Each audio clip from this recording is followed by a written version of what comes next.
हमारे लिए आज की तलावत मुकाशवा की किताब उसका 11वां बाब, उसकी 19वीं आयत और 12वें बाब की पहली 6 आयत और 10वीं आयत।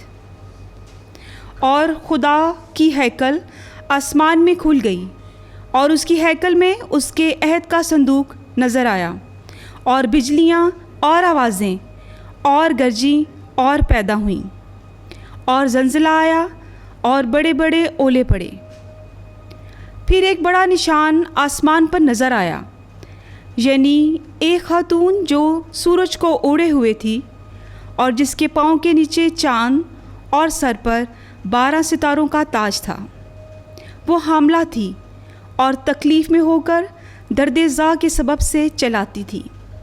फिर एक और निशान आसमान पर दिखाई दिया, और देख, सुर्ख रंग का एक बड़ा अजदहा जिसके 7 सर और 10 सींग थे और 7 ताज उसके सरों पर थे, और उसकी दुम ने आसमान के तहाई सितारों को खींचकर ज़मीन पर गिरा दिया।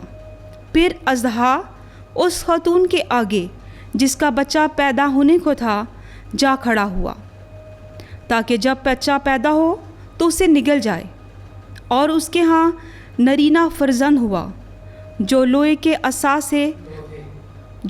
के असा से सब कौमों पर हुकूमत करेगा, और उसका फर्जंद खुदा और उसके तख्त के पास तक उठा लिया गया। और वो खातून बियाबान में भाग गई जहाँ खुदा ने उसके लिए जगह तैयार की है, ताकि वहाँ 1260 दिन तक उसकी परवरिश की जाए।